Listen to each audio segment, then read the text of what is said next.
Bismillahirrahmanirrahim. Assalamualaikum warahmatullahi wabarakatuh. Alhamdulillahi dzil jalali wal ikram. Ahmaduhu subhanahu wa ta'ala al-malikul quddusus salam. Wa ashkuruhu ala ma habbana bihi minal fadli wal in'am. Wa ashhadu an la ilaha illallah wahdahu la syarika lah alladhi awdaha al-ahkam wa bayyana al-halal wal haram. Wa ashhadu anna Muhammadan abduhu wa rasuluhu afdala mursal wa akmala imam sallallahu alaihi wa ala alihi wa ashabihi al-a'immatil a'lam. Ya ayyuhalladzina amanu ittaqullaha haqqa tuqatih wa la tamutunna illa wa antum muslimun.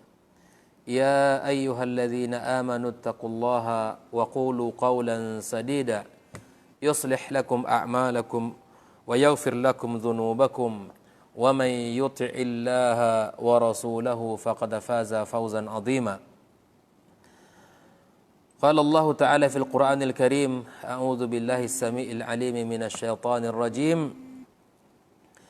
Ya ayyuhan nasu kulu mimma fil ardi halalan thayyiban ولا تتبعوا خطوات الشيطان إنه لكم عدو مبين إنما يأمركم بالسوء والفحشاء وأن تقولوا على الله ما لا تعلمون. أما بعد إخوة الإيمان حفظكم الله. Alhamdulillah, kembali kita bersyukur kepada Allah Azza wa Jalla. Pada pagi yang penuh berkah ini kita masih diberikan kesehatan, kekuatan serta keimanan sehingga kembali kita bisa bertemu dalam kajian duha kita di bulan suci Ramadan, dan mudah-mudahan Allah sempurnakan ibadah puasa kita dan Allah terima segala bentuk kebaikan yang telah kita lakukan di dalamnya, dan kita bermohon pula agar Allah terima segala amal yang akan kita lakukan. Dengan harapan yang sangat kuat, semoga kita bisa menyempurnakan Ramadan tahun ini dengan baik dan keluar sebagai pemenang di sisinya. Dan kita juga berharap agar kita bertemu dengan Ramadan tahun-tahun berikutnya. Kemudian kita berselawat kepada Rasulullah sallallahu alaihi wasallam, Nabi junjungan kita, panutan umat di dalam segala kebaikan dan perkara agama, dan di dalam urusan muamalah. Nabi kita alaihi salatu wassalam, mudah-mudahan Allah berikan taufik kepada kita untuk bisa mengikuti jalannya dan meniru sunnah-sunnahnya. Ikhwatal iman hafizakumullah, pada pagi ini kita akan berbicara tentang perkara halal dan haram di dalam urusan harta kita. Sebaik-baik panduan di dalam kehidupan adalah kitab Allah, dan sebaik-baik jalan yang kita titi adalah jalannya Allah Azza wa Jalla. Maka kalau kita ingin bahagia di dunia dan bahagia di akhirat kelak, maka mari kita tajamkan pandangan kita, mari kita seriuskan di dalam mengambil pelajaran dan panduan dari kitab Allah dan sunnah Rasulullah sallallahu alaihi wasallam. Ikhwatal iman hafizakumullah, sesungguhnya Islam memiliki sikap yang jelas terkait perkara harta. Di dalam agama kita, harta merupakan perkara yang sangat penting, karena dengan harta itu akan tegaklah kehidupan kita. Dengan harta itu kita bisa terjaga kehormatan kita. Bahkan Islam tidak melarang seseorang untuk memiliki harta. Bahkan Nabi kita alaihi salatu wassalam selalu di dalam doanya mengatakan, Allahumma inni as'alukal huda wat tuqa wal afafa wal ghina. Bahwa Rasulullah sallallahu alaihi wasallam di dalam doanya mengajari kita 4 hal. Yang pertama, minta kepada Allah tentang petunjuk. Yang kedua adalah meminta kepada Allah ketakwaan. Ketiga, meminta kepada Allah al-afaf, kesucian jiwa, kebersihan, kesucian diri.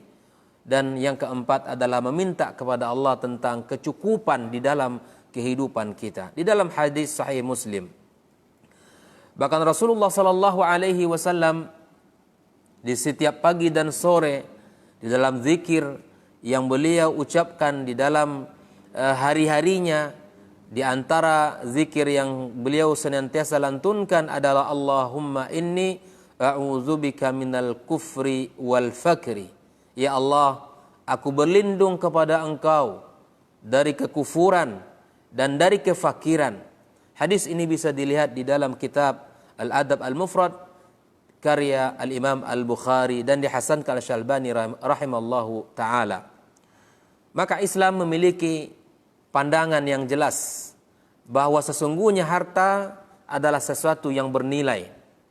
Harta merupakan sesuatu yang sangat menentukan kehidupan kita. Namun agama yang mulia ini mengajari kita bahwa ketika harta itu boleh untuk dimiliki, ketika harta itu boleh untuk kita cari, ketika harta itu boleh untuk kita jadikan sebagai perhiasan kehidupan kita. Namun Islam mengajari kita bahwa harta itu hendaklah berada di tangan seorang yang beriman, bukan memenuhi relung-relung hati hamba-hamba Allah Azza wa Jalla. Maka Islam menentukan sikap ketika harta itu adalah hal yang berharga, namun ternyata Islam menjadikan dia sebagai wasilah, karenanya ditaruh, karenanya diletakkan di tangan seorang hamba, tidak diletakkan erat-erat, tidak diikat di dalam hati kita. Sebagaimana di dalam kehidupan kita, bahwa harta adalah sebagai wasilah, bukanlah sebagai tujuan. Wasilah yang dengannya kita bisa beribadah kepada Allah, sebagai wasilah yang dengannya kita bisa berbuat baik, menolong agama Allah, yang dengannya kita bisa menolong orang-orang yang membutuhkan dari fuqara dan masakin, yang dengannya kita bisa berjihad dengan harta kita, yang dengannya kita bisa menunaikan ibadah-ibadah yang telah Allah wajibkan. Karena sesungguhnya banyak sekali di dalam urutan ibadah yang telah Allah wajibkan di dalam agama kita, sangat erat hubungannya dengan harta dan kekayaan yang Allah berikan kepada kita. Di antaranya adalah ibadah haji, yang tentunya membutuhkan dana yang tidak sedikit. Bahkan rukun haji itu diberikan, diwajibkan kepada mereka-mereka yang memiliki kemampuan dari sisi harta, yang memiliki keinginan dan kemudian mampu dari sisi harta dan mampu dari sisi maliyah, maka mereka lah yang diwajibkan oleh Allah Azza wa Jalla untuk menunaikan ibadah haji tersebut yang merupakan rukun Islam yang kelima. Maka dia adalah sebagai wasilah yang dengan harta itu kita bisa mengabdikan diri kita kepada Allah Azza wa Jalla. Yang dengan harta itu kita bisa menjadi orang-orang yang senantiasa mendekatkan diri kita kepada Allah Azza wa Jalla. Maka sebagaimana di dalam kehidupan kita bahwa harta adalah sebagai khadim. Dia sesuatu yang membantu kita. Bahwa harta itu sesuatu yang menolong kita, bukan harta yang menjadi tuan. Makanya di dalam Islam kita sebagai manusia menjadi salah satu di antara dua kemungkinan. Apakah kita termasuk orang-orang yang menjadi tuannya harta, ataukah kita termasuk kepada orang-orang yang menjadi budaknya harta?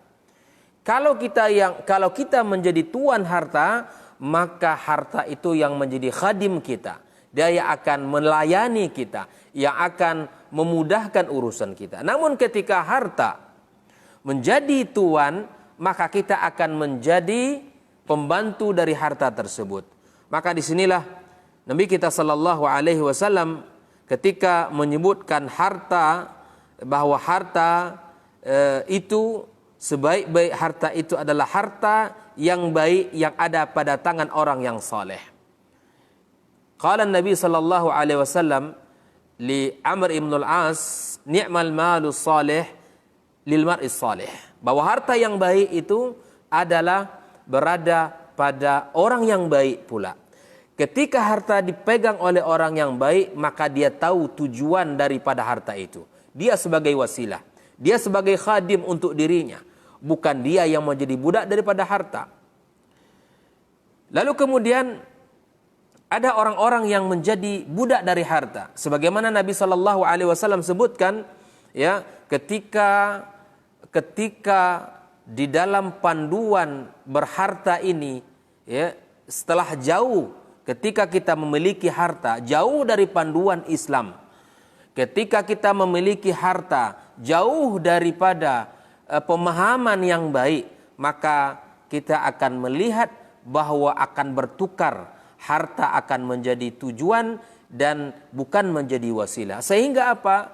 Nabi sallallahu alaihi wasallam mencela orang-orang yang menjadi budak harta, orang-orang yang menjadi khadim daripada harta. Qala Nabi sallallahu alaihi wasallam, ta'isa abdud dinar wad dirham wal qatifa wal khamisa. Ya.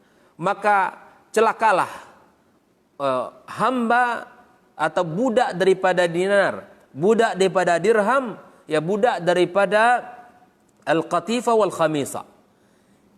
Ini menunjukkan bahwa ternyata kita kaum muslimin akan menjadi salah satu dari dua kebaikan. Kita ini akan menjadi salah satu dari dua kemungkinan. Ya. Pertama akan menjadi tuannya harta, artinya tuan harta, harta yang akan menjadi pembantu kita. Atau sebaliknya, kita yang menjadi budak daripada harta tersebut. Ini bahasa Nabi. Ta'isa abdud dinar, budak daripada harta. Ketika dia menjadi budak harta, maka harta itu tidak lagi di tangan tetapi sudah menjadi di hatinya.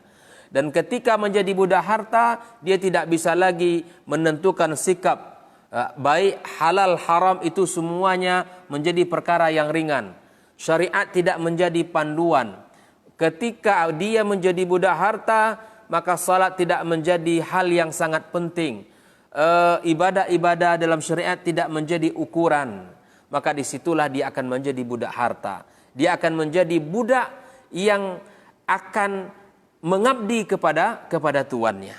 Maka disinilah, ikhwatul iman hafizakumullah, pentingnya kita kembali kepada agama kita, kepada syariat kita, kepada kitabullah dan kepada Al-Quranul Karim, sehingga kita tidak salah di dalam halal dan haram dalam perkara harta kita.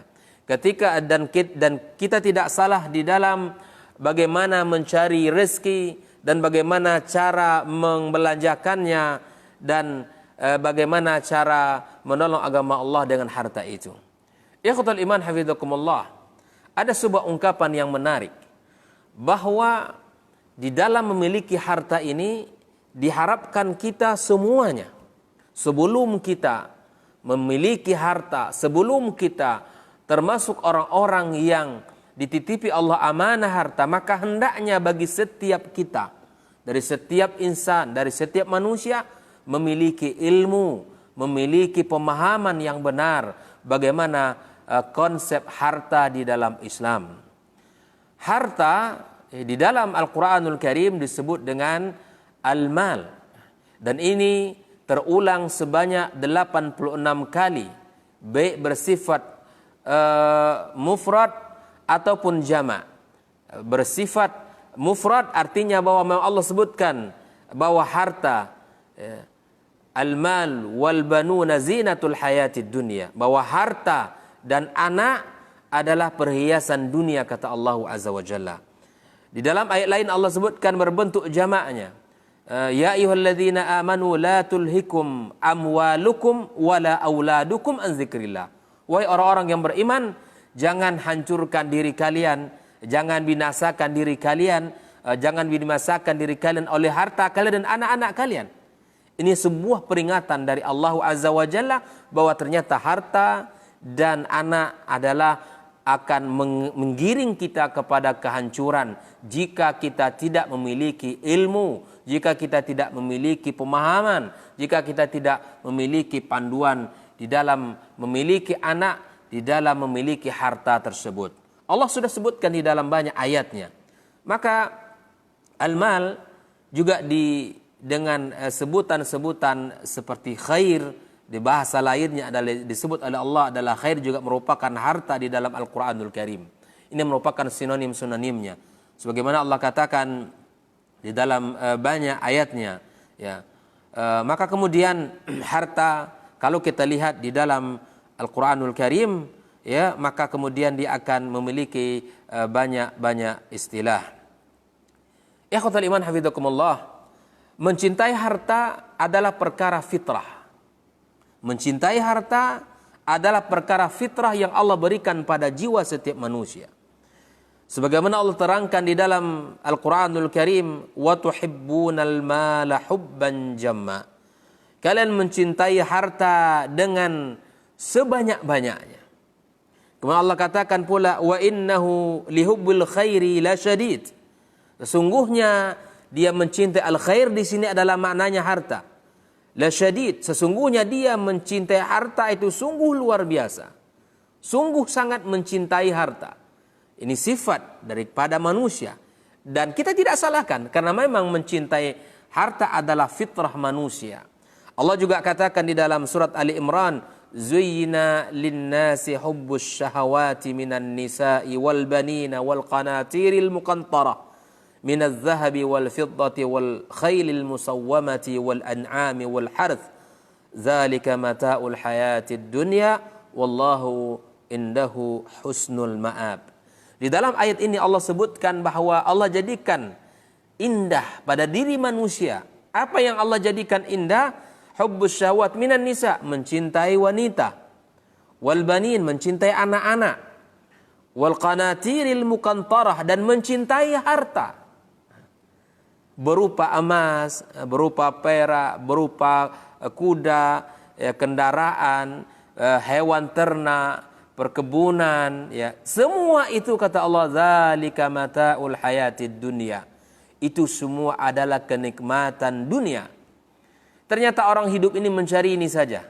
Ternyata apa yang kita usahakan dari pagi sampai sore, berhari-hari, berpekan-pekan, berminggu-minggu, berbulan-bulan, bahkan bertahun-tahun. Aktivitas kita ini, ya, siang dan malam, semuanya adalah dalam rangka mencintai dan mencari apa yang telah Allah sebutkan. Ya, demi kebahagiaan anak kita, demi kebahagiaan istri kita, demi harta-harta tersebut. Maka kemudian mari, agar kita tidak salah di dalam mencintai harta, maka kembali kepada panduan Al-Quranul Karim. Ikhwatal iman hafizakumullah, di antara pokok ajaran daripada agama Allah Azza wa Jalla adalah menjaga harta itu sendiri. Karena menjaga harta merupakan bagian daripada maqasidis syariah. Ketika Allah Subhanahu wa taala menyuruh kita untuk mencari harta yang halal, kemudian ketika Allah suruh kita untuk mencarinya di dalam usaha-usaha yang halal, setelah kita mendapatkan harta tersebut, maka harta itu pun harus dijaga dengan cara yang baik.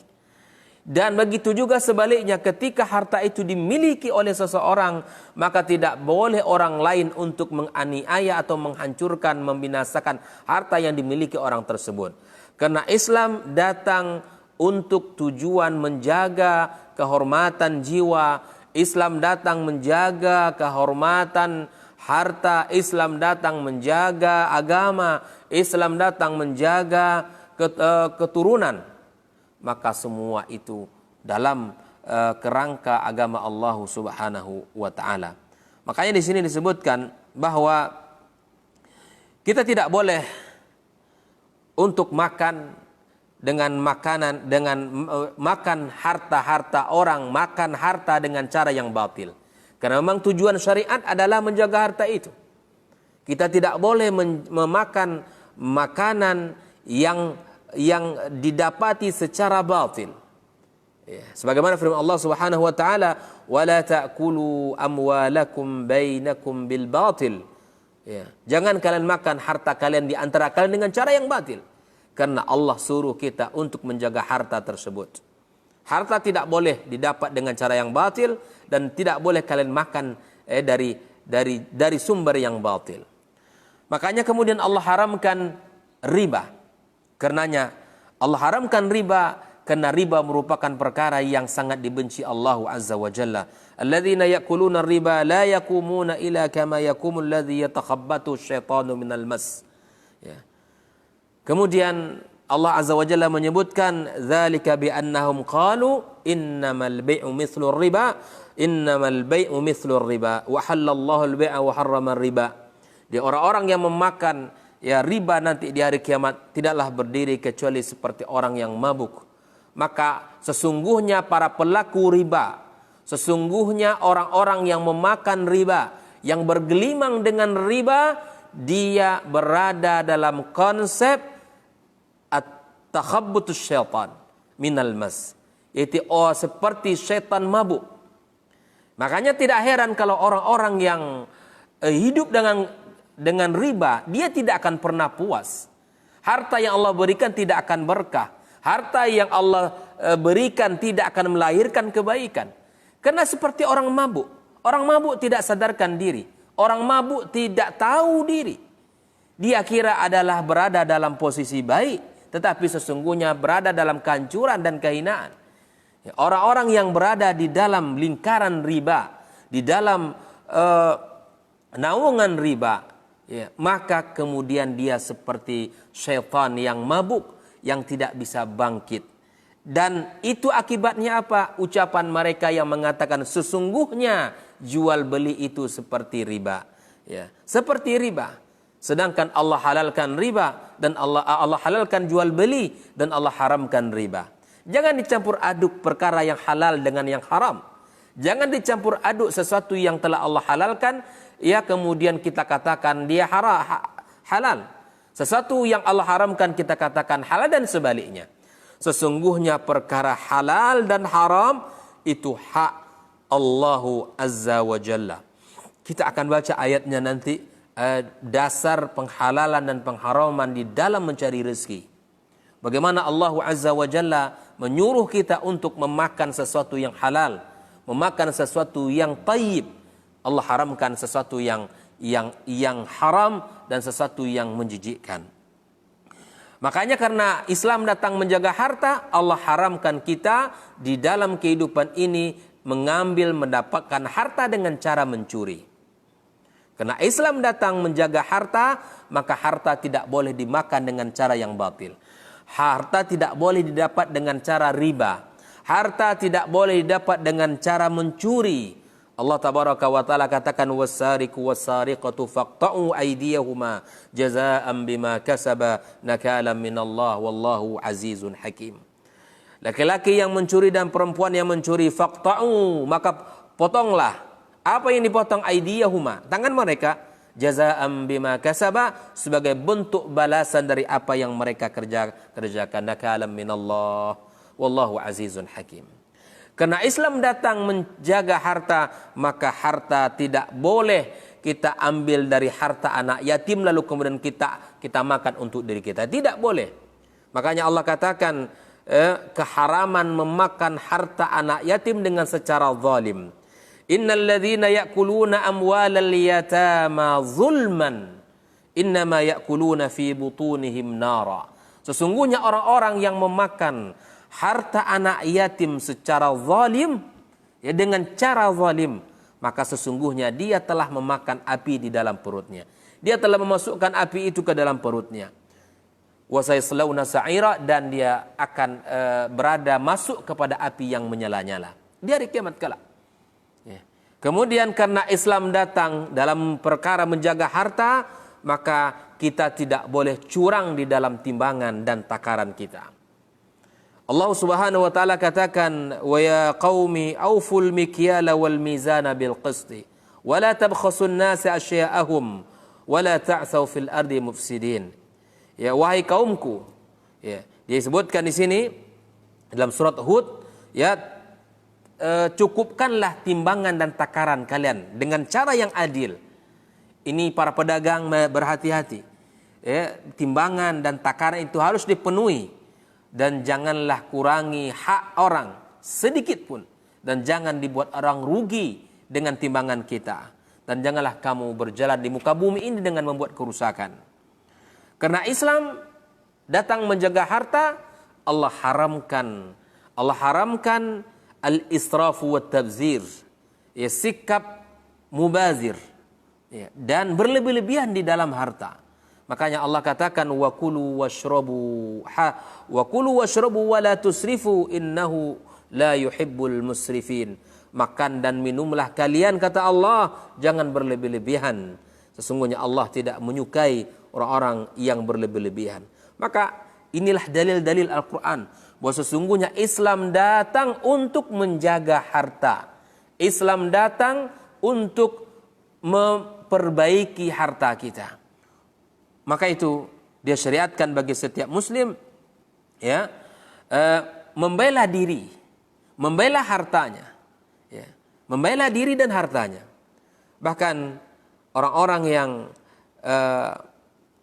membela harta dan dirinya ketika ada orang yang berbuat aniaya kepadanya merupakan perkara yang besar di dalam agama kita.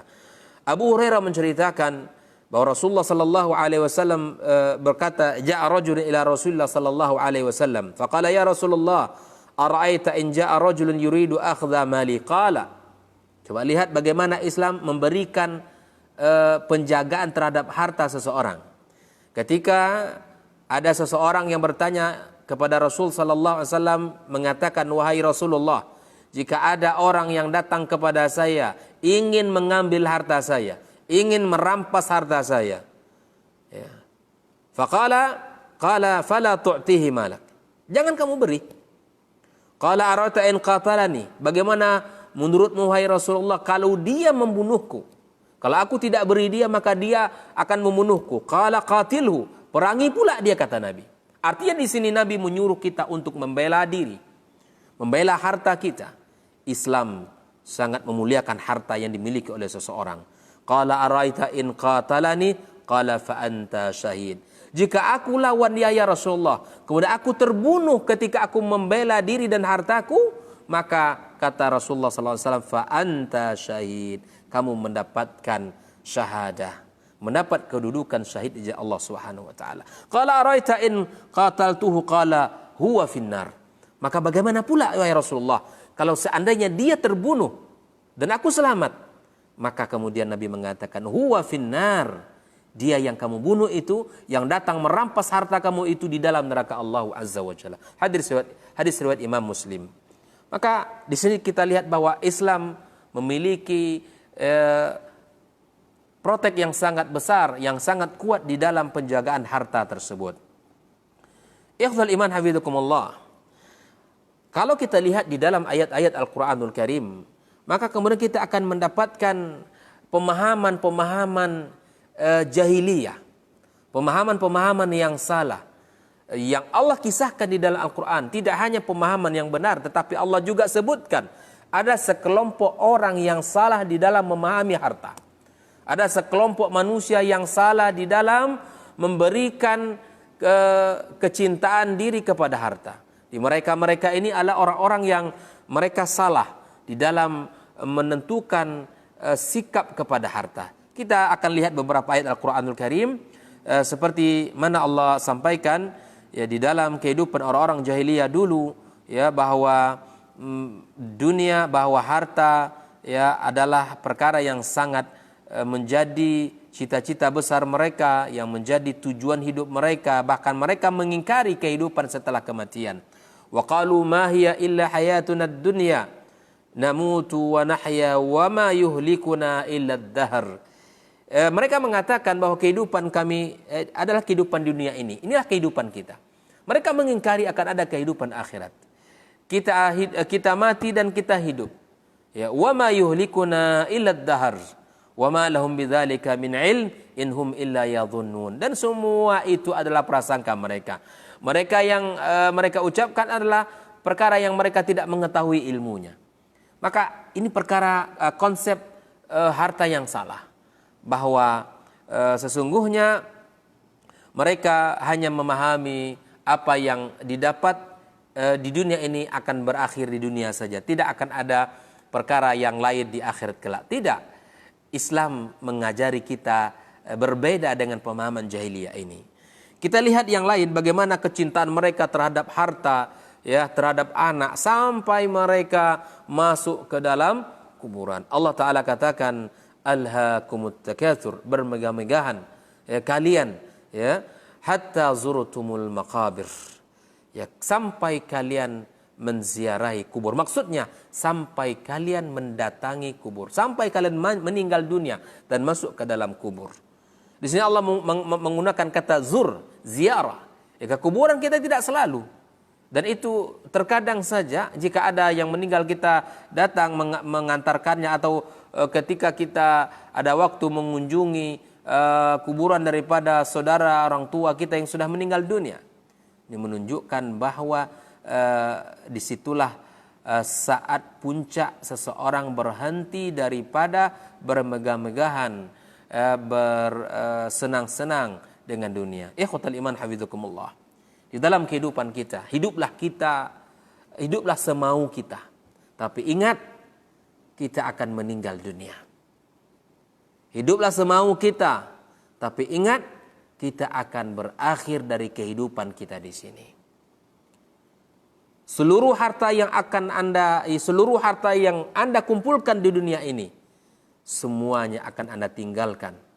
Dan semuanya akan Anda tinggalkan. Sebanyak apapun harta yang Anda kumpulkan di dunia ini, Anda tetap sendiri di dalam bawah tanah sana. Anda akan tetap sendirian di bawah tanah sana. Begitulah, seburuk apapun kondisi kita hari ini, maka semua itu harus kita sadarkan diri kita hanya ditetapkan berjalan di atas agama Allah Subhanahu wa Ta'ala. Di dalam ayat lain juga Allah sebutkan alladzi jama'a malahu wa'addada, orang-orang yang mengumpulkan harta dan menghitung-hitungnya, yahsabu anna malahu akhlada, ya, dia mengira bahwa apa yang dia miliki itu akan kekal. Subhanallah, ini perkara persepsi konsep harta yang salah. Allah sudah tegur, Allah sudah ingatkan kita di dalam Al-Qur'anul Karim. Allah ingatkan orang-orang yang mencintai harta dan menghitung-hitung harta itu. Orang-orang yang mengumpulkan dan menghitung-hitungnya. Ya, makanya di sini dia kira bahwa harta itu akan kekal bersamanya, akan bisa hidup selama-lamanya. Bahkan orang-orang memiliki harta juga akan menjadikan dirinya sombong di hadapan saudara-saudaranya yang tidak punya harta. Wa qalu nahnu aktsaru amwala wa aulada wa ma nahnu bimu'azzabin. Dan mereka mengatakan bahwa kami adalah orang-orang memiliki banyak harta, orang-orang banyak anak, dan kami tidak akan diazab Allah Subhanahu wa Ta'ala. Inilah persepsi yang salah terhadap orang-orang yang persepsi salah terhadap harta, persepsi yang keliru terhadap harta, bahwa harta itu akan habis, bahwa harta itu akan berakhir, bahwa harta itu akan kita tinggalkan, bahwa harta itu melalaikan, bahwa harta itu adalah perhiasan yang kita harus berhati-hati dengannya. Maka kalau tidak, kita akan termasuk orang-orang yang binasa oleh harta tersebut. Ikhwatal iman hafizakumullah. Perlu kita sadari bahwa harta itu merupakan bagian dari ujian yang Allah titipkan kepada kita. Bahwa harta itu adalah ujian Allah Azza wa Jalla. Dia adalah merupakan perkara yang mesti kita ketahui. Al-Quranul Karim menyebutkan bahwa kecukupan, al-ghina, wal-faqr, wad-dhiq, was-sa'ah, kefakiran, kecukupan, kekayaan, kesulitan, kelapangan, innama huwa ibtila' wa ikhtibarun minallah. Dia adalah ujian dari Allah Azza wa Jalla bagi manusia. Allah katakan, wa nabluukum bisyarri wal khairi fitnah. Kami uji kalian. Wa laysal amru kama kana wa la yazal yadhunnu ba'dun nas ay anna kasratal mal dalil ala ikramillah. Hari ini di antara persepsi juga yang salah bahwa harta kalau dimiliki oleh orang, maka orang ini dianggap orang yang telah dimuliakan Allah.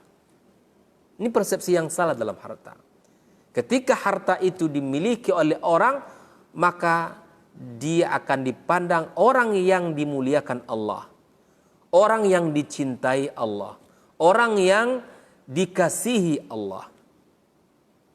Dan sebaliknya, orang-orang yang memiliki sedikit harta adalah tanda murkanya Allah kepadanya, atau tanda Allah menghinakannya, atau tanda Allah tidak sayang kepadanya. Ingat, di dalam Al-Quranul Karim telah Allah sebutkan kepada kita persepsi ini. Telah Allah sebutkan kepada kita persangka yang salah ini. Allah Ta'ala katakan, فَأَمَّا الْإِنسَانُ إِذَا مَبْتَلَاهُ رَبُّهُ فَأَكْرَمَهُ وَنَعَّمَهُ فَيَقُولُ رَبِّي أَكْرَمَنِ. Adapun manusia, jika Allah berikan kepadanya kemuliaan, Allah berikan kenikmatan, Allah lapangkan, Allah senangkan, maka dia katakan, Rabbi akraman, Rabbku telah memuliakanku. Coba lihat, prasangka ini telah Allah sebutkan di dalam Al-Quranul Karim. Ini prasangka yang keliru. Ketika Allah berikan kepadanya harta, kesenangan, nikmat dunia, dia mengira Allah cinta kepadanya, Allah sayang kepadanya, Allah memuliakannya. Wa amma idza mabtalahu faqadara alaihi rizqahu fayaqulu rabbi ahanan. Kalla, kata Allah.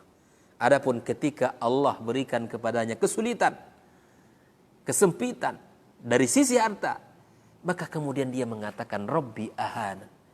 Dia, Allah telah menghinakanku, Allah tidak sayang kepadaku, Allah telah menjauhkanku. Lihatlah jawaban Allah. Kalla, sekali-kali tidak. Sekali-kali tidak, kata Allah Azza wa Jalla.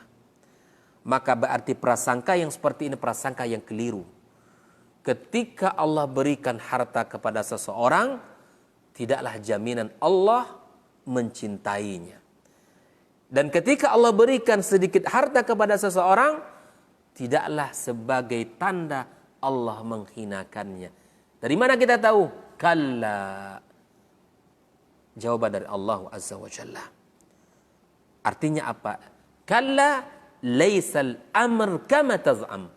Bukanlah sesungguhnya perkara sesuai dengan apa yang kalian sangkakan. Fa innallaha yu'til mala man yuhibbu wa la man yuhib. Tetapi konsep harta yang benar adalah Allah memberikan harta kepada siapa saja, baik yang dicintai Allah maupun orang yang tidak dicintai Allah, baik dia orang beriman ataupun dia orang tidak beriman, baik orang fasik, orang-orang munafik, orang-orang yang tidak menjalankan perintah Allah, semuanya Allah berikan harta. Dan sebaliknya, Allah sempitkan harta kepada orang yang diinginkan dan kepada orang yang tidak Allah inginkan. Wa innamal madaru fi dzalika ala taatillah. Ketahuilah, kunci kemuliaan seseorang di sisi Allah adalah dengan ketaatan kepadanya. Kunci kemuliaan seseorang di sisi Allah pada dua ujian tersebut adalah di mana apabila harta itu menjadikan dirinya semakin dekat dengan Allah, maka berarti dia selamat dari ujian. Dan ketika dia diuji dengan kesempitan oleh Allah dan dia semakin dekat kepada Allah, berarti itu tanda kebaikan baginya. Idza kana ghaniyan yashkurullah ala dzalik. Kalau dia menjadi seorang yang kaya, maka dia bersyukur kepada Allah. Dan wa in kana fakiran bi ayyasbir ala dzalika. Kalau dia fakir, maka hendaklah dia bersabar. Artinya bahwa kemuliaan seseorang itu terletak kepada sejauh mana harta itu mengantarkan dirinya kepada kedekatan kepada Allah. Dan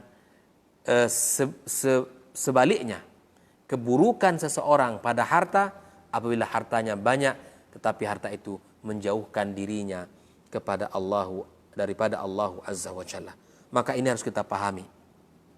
Dan ikhwatal iman hafizakumullah, Di dalam Al-Quranul Karim, Allah telah menyebutkan figur-figur orang-orang yang berhasil dan figur-figur orang-orang yang gagal di dalam memiliki harta ini.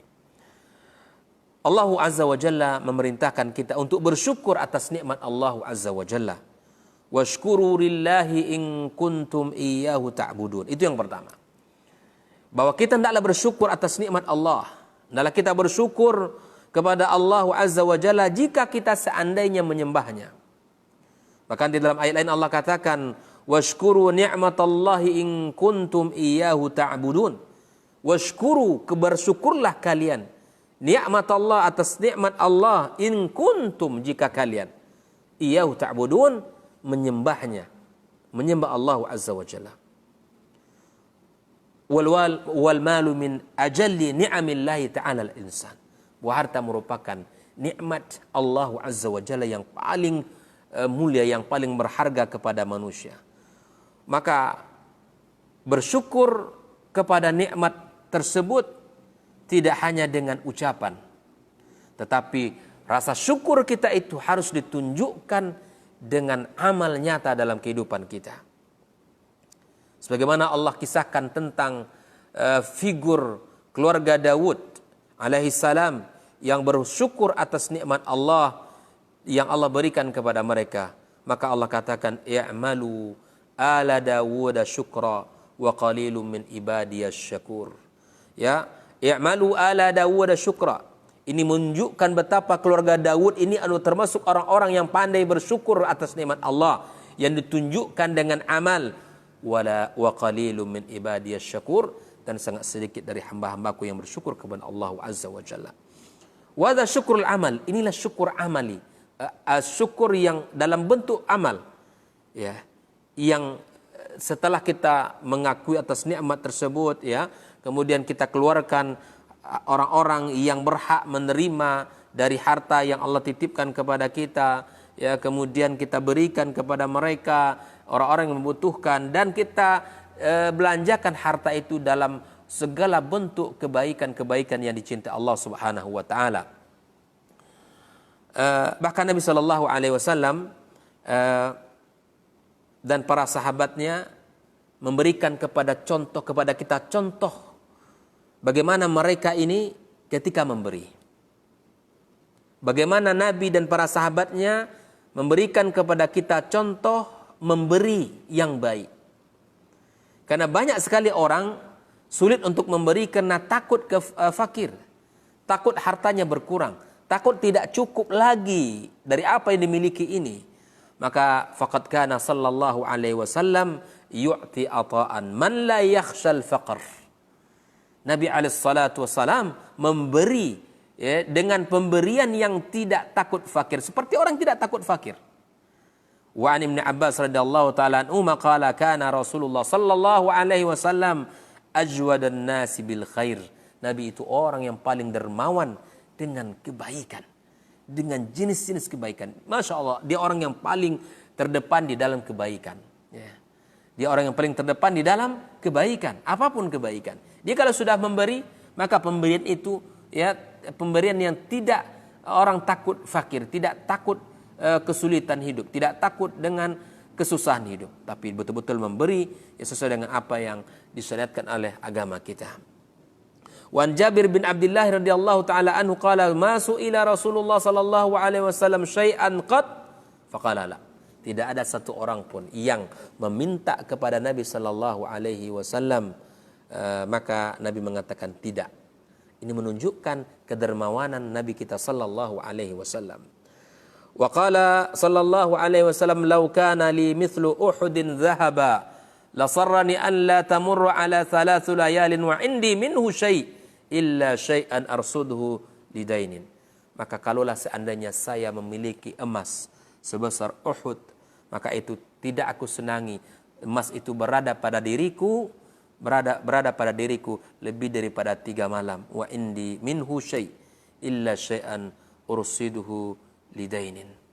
Artinya bahwa Nabi SAW, ya, ini konsep harta yang baik. Kalau harta punya kita, tidak boleh lama-lama di rumah kita. Bahkan salah satu kunci keberhasilan Abdurrahman ibn Auf adalah beliau saking banyak memberi, ya. Kesuksesan Abdurrahman ibn Auf adalah di mana beliau banyak mengeluarkan hartanya. Bahkan satu ketika di antara kisah yang menarik dalam kehidupan Abdurrahman ibn Auf, ketika keuntungan dari tijarahnya tiba di sore hari, maka kemudian di malam hari dia tidak bisa tidur. Keuntungan harta dunia yang dimiliki dari tijarahnya, ya tidak bisa dia tidur. Lalu kemudian istrinya bertanya, wahai Abdurrahman, kenapa kamu tidak bisa tidur? Bukankah Allah hadirkan kepada kita kenikmatan? Bukankah Allah hadirkan keuntungan yang besar? Bukankah Allah hadirkan kekayaan untuk kita? Ini tempatnya bersyukur, ini tempatnya bahagia, ini tempatnya kita senang. Subhanallah. Apa kata Abdurrahman ibn Auf? Demi Allah, sungguh sebelum besok fajar, harta keuntungan dari tijarah ini harus sudah keluar dari rumah saya. Tidak bisa tidur karena harus keluar dari dirinya, harus keluar dari rumahnya segera. Dibagikan kepada orang-orang yang membutuhkan. Coba lihat orang yang faham dengan konsep harta, bahwa dia tidak mau lama-lama harta itu pada dirinya. Bahwa tidak mau lama-lama harta itu tersimpan di rumahnya. Dia harus keluarkan harta itu, dibagikan kepada orang membutuhkan, atau kita bagi kepada lembaga-lembaga atau yayasan-yayasan yang membutuhkan untuk dakwah agama Allah Subhanahu wa taala. Ini kisah menarik dalam kehidupan Abdurrahman ibn Auf. Ini salah satu menjadi kunci kesuksesan. Kalau kita ingin menjadi orang-orang yang sukses, maka jangan lama-lama harta itu disimpan. Maka dia harus dibagikan, harus diserahkan kepada orang-orang yang membutuhkan. Nabi kita alaihi salatu wasallam mengatakan, "Ma naqasat sadaqatun min mal," wa tidak akan berkurang harta yang dikeluarkan tersebut. Artinya harta itu tidak akan pernah berkurang di sisi Allah Subhanahu wa taala.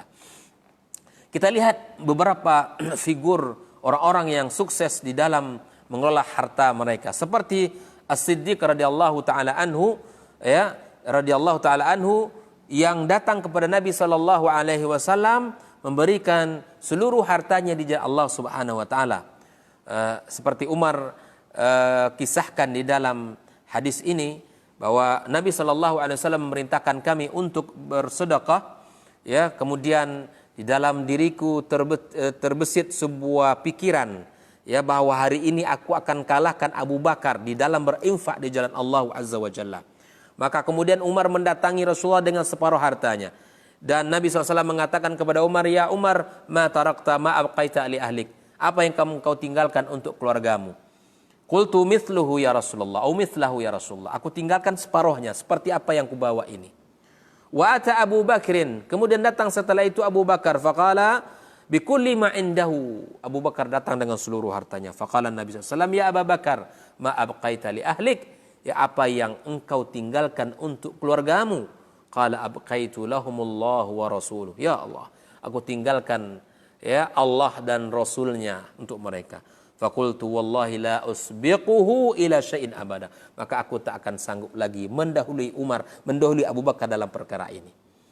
Maka figur Abu Bakar merupakan figur yang baik untuk kita contoh di dalam menyikapi dan berinfak di dalam harta kita, dari harta kita. Kemudian Umar bin Khattab radhiyallahu taala anhu tentu adalah sahabat Nabi dan juga merupakan keluarga Nabi dan mertua Nabi alaihissalatu wassalam, yang mengikuti kehidupan Nabi dan mengikuti kehidupan sahabatnya, sahabat dekatnya Abu Bakar As-Siddiq radhiyallahu taala anhu. Maka faqad atathu dunya raghimah, dunia datang kepadanya dalam keadaan hina. Falam yaltafit ilaiha, dan dia tidak menoleh kepada dunia itu sedikit pun. Wa humilat ilaihi kunuzun Kisra, dan dibawa kepadanya perbendaraan kekayaan Kisra wa Kaisar fa anfaqaha 'alal muslimin. Ya Allah, ketika itu dia menjadi seorang khalifah dan dia berhak untuk mendapatkannya, kemudian dia membagikan itu semua kepada kaum muslimin. Walam yazkur nafsuhu walau bithaubin, dan tidak beliau tinggalkan sedikit pun untuk dirinya, walaupun hanya satu pakaian untuk dirinya. Fakana yalbas wa huwa khalifah jubba suf marquah, dia memakai baju jubah yang tidak selembut sutra dan tidak seperti pakaian yang pada umumnya. Qala Anas kana baina katifai Umar arba' riqaq. Antara pundak Umar itu ada 4 titik. Wa izaruhu marqu' bi adam, dan alasnya hasirnya izar, wa izaruhu marqu' bi adam. Ya, dia izar itu adalah kain sarungnya terbuat dari kulit. Wa khatab 'alal minbar wa 'alaihi izarun fi 12 raq'ah. Dalam kitab Al-Bidayah wa Nihayah dikisahkan. Artinya bahwa Umar, beliau tidaklah mengambil bagian dari harta yang didapatkan tersebut, tapi diberikan untuk kaum muslimin. Begitulah dia meletakkan harta di tangannya, bukan di hatinya. Utsman ibn Affan radhiyallahu taala anhu, ini seorang yang dermawan, laki-laki yang sungguh sangat luar biasa. Disebutkan wasi'us thara wasakhar. Ya, beliau adalah laki-laki yang sangat dermawan, dia kaya dan dermawan. Ya. Dan dia telah membela Islam dengan hartanya. Maka Nabi SAW ketika dalam kisah membeli Bi'ru Romah, ini sebuah kisah yang menarik untuk kita pelajari dan kita contoh dari kehidupan Utsman bin Affan, yang mana membeli man yahfir Bi'ru Romah, kata Nabi, falahul jannah. Ya, maka kemudian barang siapa yang menggali Bi'ru Romah, maka kemudian dia yang membeli maka dia baginya surga. Maka ternyata Utsman lah yang membelinya. Faqala man jahaza jaisyal usra falahul jannah. Ketika Nabi SAW mengatakan barang siapa yang menyiapkan perlengkapan kebutuhan perang, ya, maka kemudian baginya surga. Subhanallah. Bi'ru Romah, Utsman yang membelinya. Jaisyul usra, Utsman yang terdepan di dalam memberikan hartanya. Maka kemudian dalam kisah Sahih Bukhari ini kita dapatkan Utsman adalah figur yang layak untuk kita contoh di dalam membelanjakan dan menggunakan harta kita. Ali bin Abi Thalib radhiyallahu taala anhu, ya, adalah seorang yang kehidupannya tidaklah seperti sahabat-sahabat Nabi yang lain. Ali termasuk laki-laki yang tidak memiliki harta yang cukup banyak seperti sahabat-sahabat lain. Tetapi tahukah kita, Ali bin Abi Thalib, ya, dia memiliki banyak wakaf di dalam di masa kehidupannya. Diwakafkan harta itu dia Allah Subhanahu wa taala. Ya, seperti yang disebutkan bahwa faqama hatta ata baital mal wa amara funudi fin nas wa a'ta jami' ma fi baitil malil muslimin wa yaqulu ya safra ya bayda ghairi ha'an wa ha'an hatta ma baqiya fi dinarun wala dirham thumma amara bin nadhi wa shalla fi rak'atain. Artinya beliau berikan semua harta di kaum muslimin itu untuk kaum muslimin, dikembalikan manfaatnya kepada kaum muslimin. Dan tidak hanya itu, beliau memiliki wakaf, memiliki banyak sejarah di dalam kehidupannya, memiliki wakaf-wakaf mata air di masa hidupnya. Kemudian tentu masih banyak sahabat-sahabat yang lain yang menjadi figur-figur yang layak untuk kita bahas, dan keteladanan yang indah dalam diri mereka di dalam berinteraksi dengan harta tersebut, dan termasuk orang-orang yang berhasil di dalam harta tersebut. Dan tentu Islam tidak hanya menyebutkan figur-figur orang yang berhasil, tetapi Islam juga menyebutkan contoh figur-figur orang-orang yang gagal di dalam ujian harta. Sebagaimana Allah sebutkan memang harta adalah bagian dari ujian. Innama amwalukum wa auladukum fitnah wallahu indahu ajrun azim. Makanya Nabi SAW berlindung kepada Allah, ya, daripada dari fitnah kaya, dan dari fitnah kefakiran dan lain sebagainya. Seperti mana Nabi SAW berdoa, Allahumma inni a'udzubika min fitnatin nari wa azabin nar. Ya Allah, aku berlindung kepada Engkau dari fitnah neraka dan dari azab neraka, wa fitnatil qabri wa azabil qabr, ya, wa syarri fitnatil ghina wa syarri fitnatil faqr. Aku berlindung kepada Engkau dari kejahatan fitnah kaya dan dari kejahatan fitnah kefakiran. Karena masing-masing dari kekayaan dan kefakiran ada fitnahnya. Maka Nabi berlindung. Dan jangan sampai kita gagal kalau Allah berikan kekayaan kepada kita. Dan jangan sampai kita gagal kalau Allah berikan kesulitan dalam sisi harta kita. Ini konsep kehidupan. Nabi SAW mengajarkan kepada kita, jangan sampai kita gagal di dalam kedua ujian itu. Karena Allah sudah sebutkan, kami uji kalian dengan kebaikan dan keburukan. Kami uji kalian dengan kesenangan dan kesulitan. Dan mestilah cerdas setiap orang beriman, bahwa kebaikan dan keburukan, kesenangan, kesusahan itu adalah ujian. Apakah kita menjadi orang yang terbaik atau orang yang gagal? Alladzi khalaqal mauta wal hayata liyabluwakum ayyukum ahsanu amala. Semua yang ada di muka bumi ini adalah menjalani ujian, dan siapa orang yang terbaik adalah orang yang terbaik amalnya di antara kita semua. Yang terbaik amal itulah orang yang hebat. Baik dia dulu kaya atau miskin. Tapi kalau amalnya baik, itulah orang yang terhebat di sisi Allah Subhanahu wa taala. Yang pertama, di antara orang-orang yang gagal di dalam konsep harta adalah Qarun. Allazi istakhdama ni'amallah fima la yurdih, yang mana beliau menggunakan harta pada perkara yang tidak dicintai Allah. Waqad wasafallahu taala sara'ahul arid. Allah Taala menceritakan bagaimana banyak harta yang dimiliki oleh Qarun. Allah Taala katakan, wa atainahu minal kunuzi wa atainahu minal kunuzi, kami berikan kepadanya kunuz, ini harta benda, kekayaan. Ma inna mafatihahu, ya sesungguhnya kunci-kuncinya sungguh sangat banyak. Maka Qarun tidak berhasil. Qarun salah menempatkan harta-hartanya. Qarun salah di dalam menggunakan hartanya. Dia kira bahwa harta yang dia dapat adalah hasil dari usahanya. Dia kira harta yang dia dapat adalah hasil dari kehebatan, skill dan ilmu yang dia punya. Ketahuilah kaum muslimin, kaum muslimat, bahwa harta adalah milik Allah. Harta adalah milik Allah Azza wa Jalla. Maka dia berpoya-poya dan dia mengira dirinya adalah orang yang hebat. Karena ilmu dan skill yang dia punya, dia bisa mengumpulkan harta itu. Maka akhirnya Allah Subhanahu wa taala berikan kepadanya balasan, fa khasafna bihi, kami tenggelamkan, wa bidarihil arda, termasuk rumah dan istananya.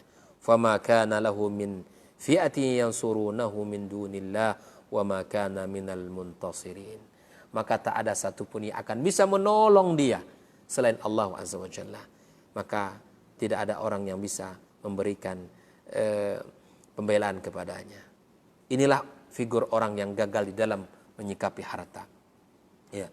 Kemudian orang-orang yang juga gagal di dalam memiliki harta adalah naqid ahdihi ma Allah. Ya, orang-orang yang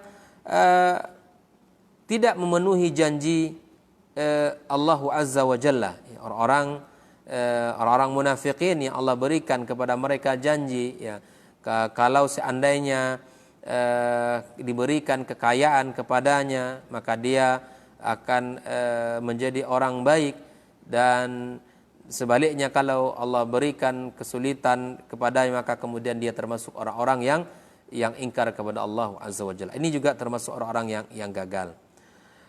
Ikhwatul iman hafizakumullah. Maka setelah kita mempelajari beberapa muqaddimah tentang harta di dalam Al-Quranul Karim, bagaimana ternyata harta itu adalah perkara yang fitrah, yang ditentukan, yang sesuai, sesuatu yang dicintai oleh manusia. Kemudian harta itu adalah merupakan tujuan syariat untuk menjaganya. Makanya harta tidak boleh kita makan dengan cara yang batil. Kemudian harta tidak boleh dimakan dengan cara yang riba, didapat dengan cara mencuri. Tidak boleh makan harta yatim dengan secara zalim. Tidak boleh curang di dalam timbangan dan takaran untuk mendapatkan harta. Tidak boleh mubazir dan lain sebagainya. Ini merupakan perhatian syariat terhadap harta. Dan ternyata ada persepsi yang salah terhadap harta. Ya, banyak sekali persepsi-persepsi yang salah. Di antaranya tadi yang sudah kita bahas, bahwa orang-orang yang Allah berikan nikmat, dia dianggap orang yang dicintai Allah. Orang-orang yang Allah uji dengan kesulitan, ternyata dia termasuk orang-orang yang dibenci Allah. Tidak, sungguh itu adalah persepsi yang salah. Dan ketahuilah bahwa harta adalah ujian dari Allah. Agar kita sadar, agar kita tahu bahwa harta itu adalah ujian. Maka mari kita lihat diri kita agar kita selamat dari ujian-ujian tersebut. Ya, mari kita fahami ilmu dengan baik dan benar sehingga kita tahu tujuan dari harta itu. Dan kita juga sudah bahas tentang golongan orang-orang yang berhasil di dalam amanah harta dan orang-orang yang gagal di dalam amanah harta tersebut. Ikhwatal iman hafizakumullah. Dari mukaddimah ini ya, kita lihat satu ayat yang Allah sampaikan di dalam Al-Quranul Karim, ayat yang menjadi dasar tentang halal dan haramnya di dalam agama kita. Allah Subhanahu wa taala, silakan dibuka Al-Qur'annya, surah Al-Baqarah 168 dan sampai 169. Allah Subhanahu wa taala katakan, ya ayyuhan nasu kulu mimma fil ardi halalan thayyiba wa la tattabi'u khutuwatis syaitan innahu lakum aduwwum mubin innama ya'murukum bis-su'i wal fahsya'i wa an taqulu 'alallahi ma la ta'lamun. Ini adalah ayat yang menjadi dasar penetapan halal dan haram ya di dalam apa yang kita makan. Di dalam ayat ini ikhwatal iman hafizakumullah, ya ayyuhan nas, Allah mengkhitab seluruh orang, musliman kana am kafiran. Allah mengkhitab kita, mengajak kita semuanya di dalam dipanggil kita oleh Allah Subhanahu wa taala. Kulu mimma fil ardi halalan thayyibah. Makanlah mimma, apa saja fil ardi, di atas bumi ini. Mimma di sini menunjukkan alal umum, apa saja. Halalan thayyibah. Perkara yang halal dan harta yang halal dan thayyib. Para ulama mengatakan annal asla fil mat'umat al-hil. Hukum asal dari makanan itu adalah halal. Faya halalun, halal itu yang menentukan ma ahallallahu tabaraka wa ta'ala wa tayyabahu. Yang dihalalkan Allah, yang dianggap baik oleh Allah. Fa idza kana hadha huwal asl, jika hukum asalnya adalah halal, fa inna hina la najid fi kitabillah aw fi sunnatihi nassan yata'allaqu bit tahlil nu'in minal ma'kulat fa inna nabqa 'alal asl wa wal hil ma lam yakun daran. Maka kalau kita tidak menemukan di dalam Al-Quranul Karim disebutkan, di dalam hadis Nabi disebutkan, maka kita merujuk kepada kaidah dasar bahwa hukum asal terhadap makanan itu hukum dasarnya adalah halal selama tidak mendatangkan mudarat. Nah, inilah kaidah yang harus kita ketahui, bahwa perkara-perkara yang seperti ini mesti kita paham. Hukum asal terhadap apa yang dimakan adalah halal.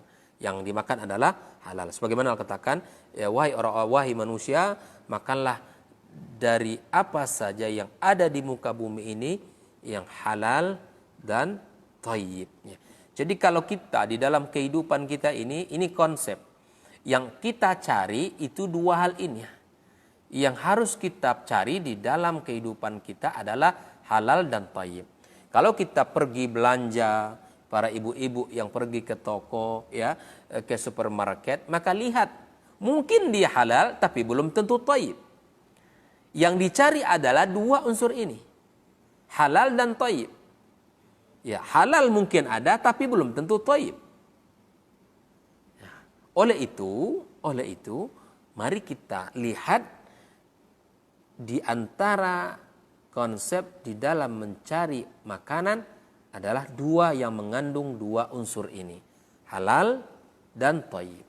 Dia halal secara zatnya, kemudian dia juga thayyib, maka harus kita boleh kita makan. Namun kalau dia halal tetapi dia tidak thayyib, maka tidak perlu kita mengkonsumsinya. Ini hari ini banyak sekali makanan halal di supermarket, tapi terkadang itu belum tentu baik untuk kesehatan kita, belum tentu baik untuk kesehatan anak-anak kita. Ya, makanan-makanan yang memiliki banyak unsur-unsur penyedap, maka tentu ini tidaklah baik bagi fisik dan pertumbuhan anak-anak kita. Para bunda, para umahat, ya, kaum muslimin secara umum, mari kita jadikan di dalam mencari sesuatu yang akan kita makan, yang akan dimakan oleh anak-anak kita, mengamalkan pesan Allah dan mengamalkan pesan Allah ini halalan dan thayyib. Halal ya secara zatnya dan insyaallah juga thayyib. Maka ini penting untuk kita pahami bersama, ya. Ikhwatul iman hafizakumullah. Dan Allah katakan larangan wala tattabi'u khutuwatis syaitan, dan jangan kalian mengikuti langkah-langkah syaitan. Di sini Allah telah sebutkan bahwa syaitan adalah yang akan melencengkan kita. Syaitan yang akan menjauhkan kita. Syaitan akan memalingkan kita. Ya, perhatikan, dengan berbagai alasan, dengan berbagai macam kondisi, itu membuat kita ini tertipu dan terpedaya. Jangan sampai syaitan itu memalingkan kita dari perkara-perkara yang dihalalkan Allah Azza wa Jalla.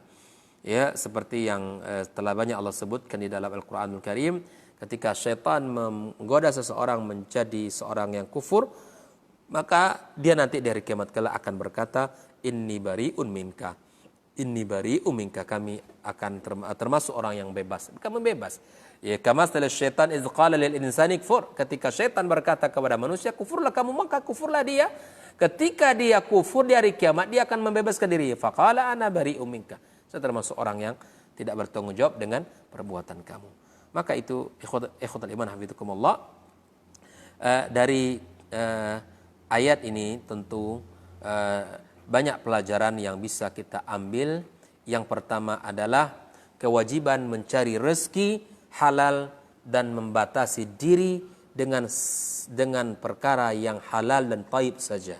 Yang kedua, hukum asal makanan dan minuman adalah diperbolehkan, ibah al-hil, untuk dikonsumsi maupun untuk dimanfaatkan, ya, sampai ada larangan yang khusus. Ya, hukum asal makanan dan minuman adalah halal, ya, untuk dimakan dan dimanfaatkan sampai ada larangan, ya, yang khusus. Yang ketiga, yang halal adalah segala yang dihalalkan Allah Azza wa Jalla, dan yang haram adalah apa yang diharamkan Allah Azza wa Jalla. Allah yang menentukan perkara halal dan haram. Yang keempat, barang haram ada dua jenis. Barang haram haram li zati dan haram li ghairihi, ya.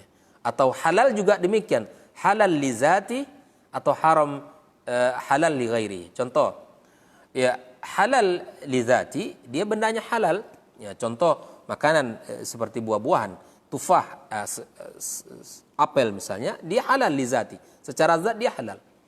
Dan halal li ghairi, ya, artinya untuk dimanfaatkan, untuk yang lain juga dihalalkan, ya. Dan tetapi ada haram, ada haram li zati, ya, ada haram di sesungguhnya zatnya haram, ya, haram. Dan ada sesuatu yang halal tetapi dia haram bagi yang lain, seperti disebutkan, ya, di sini barang yang memang diharamkan zatnya sesuatu yang khabis, jelas keburukannya, lawan dari tayyib, diharamkan karena berhubungan dengan pelanggaran terhadap Allah Azza wa Jalla, karena dia dapat melalui cara yang haram atau melanggar hak sesama manusia atau diambil dari orang yang dengan cara paksa. Dia halal zatnya, tetapi cara mendapatkannya tidak halal, maka dia akan menjadi haram.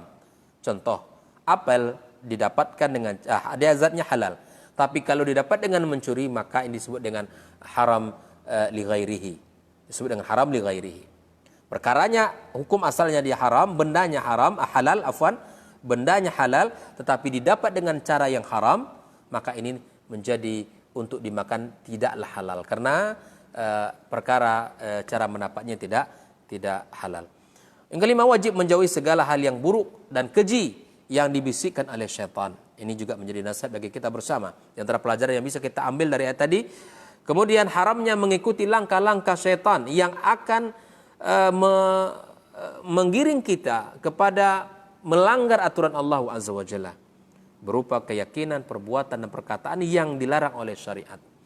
Kemudian terakhir adalah kita harus berusaha di dalam mencari rezeki dengan perkara-perkara yang telah dijelaskan oleh Allah Subhanahu wa taala. Mudah-mudahan ikhwatul iman kajian kita menjadi panduan untuk diri kami sendiri dan kita semua yang mendengarkan. Mudah-mudahan Allah Azza wa Jalla berkahi pertemuan kita. Wallahu taala alam bissawab.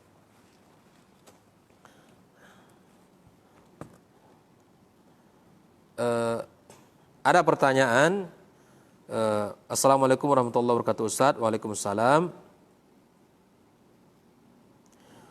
Mana yang kita dahulukan, bayar hutang atau sedekah? Naam. Pertama, sedekah hukumnya adalah sunnah. Sedangkan bayar hutang adalah hukumnya wajib. Maka jika bertemu antara wajib dan sunnah, maka didahulukan yang wajib. Karena konsekuensi daripada orang berhutang itu banyak di dalam kehidupan. Bahkan Nabi SAW mengatakan matul ghani zulmun. Orang-orang yang sudah mampu membayar hutang tetapi dia tunda-tunda. Ini penundaan membayar hutang ketika dia sudah mampu membayar, itu merupakan kezaliman. Maka selama Anda punya tanggungan, punya tanggung jawab untuk membayar hutang, maka dahulukan membayar hutang tersebut dengan cara mengansur dan sesuai dengan kesepakatan. Wallahu taala alam bissawab. Dan apakah pahalanya sama sedekah yang kita berikan sama orang tua sama orang lain? Di dalam memberikan sedekah, di dalam agama kita sudah dipandu. Ketika kita memberikan harta kepada orang tua kita dan kita berikan harta kepada orang lain yang tidak ada kenal, tentu harta yang kita sedekahkan kepada orang tua kita lebih besar pahalanya. Apa sebab? Karena kita sudah melakukan dua kebaikan. Yang pertama, kita mendapatkan pahala sedekah. Yang kedua, kita mendapatkan pahala bakti kita kepada orang tua kita. Kita mendapatkan pahala bakti kita. Makanya di dalam memberikan harta yang paling dia cintai itu, sebaik-baik harta adalah kepada orang yang terdekat dengannya. Sebaik sedekah yang dia berikan itu kepada orang yang dia kenal. Apalagi orang tua, apalagi saudara, apalagi keluarga. Maka urutan yang paling tinggi itu tentu adalah keluarganya, orang tuanya. Maka tentu pahala orang yang memberikan sedekah kepada orang tua akan lebih besar pahalanya jika dibandingkan memberikan harta kepada orang yang tidak dia kenal. Dengan alasan bahwa dia telah menjalankan perintah Allah dalam melakukan harta, yang kedua dia telah berbuat baik kepada orang tuanya dengan berbakti kepada orang tuanya dengan mendahulukan orang-orang yang terdekat dengannya. Apakah sunnah mandi di hari Jumat harus wudu dahulu? Naam. Ya. Kita usahakan melakukan sunnah-sunnahnya dengan cara berwudu dan kita niatkan, apalagi Anda melaksanakan sunnah, di antara sunnahnya hari ini adalah salah satunya Anda melakukan mandi wajib. Tentu dimulai dengan membersihkan segala hal yang mesti dibersihkan, kemudian kita berwudu dan kemudian kita meratakan air ke dalam ke tubuh kita. Wallahu taala bissawab. Kemudian Assalamualaikum Ustaz. Waalaikumsalam. Apakah boleh memberikan nama masjid atau nama anak dengan Ar-Rahman? Naam. Kalau kita memberi nama anak atau memberi nama tempat, sebaiknya kita mendahulukan dengan kata sesuatu. Misalnya nama anak, disebut jangan Ar-Rahman atau jangan Ar-Rahim atau jangan Al-Jabbar, karena itu nama Allah. Kalau kita memberi nama anak, maka dahulukan dengan Abdurrahman atau Abdullah atau Abdul Qahar, Abdul Jabbar, hamba dari Allah, hamba dari yang Maha Pengasih, hamba yang Maha Jabbar. Itu dibolehkan. Jadi kalau memberi nama, sebaiknya kita mendahulukan dengan penyebutan hamba sebelum nama-nama Allah tersebut. Kemudian adapun nama masjid, begitu juga sebaiknya setiap penamaan apa saja maka sebaiknya didahulukan dengan nama selain yang kita mudhafkan kepada nama Allah tersebut. Seperti Masjid Abdul Rahman misalnya, atau masjid atau Baitullah dan seterusnya, maka boleh kita memakainya dengan menyandarkan, mengidhafahkan kepadanya kata-kata yang lain.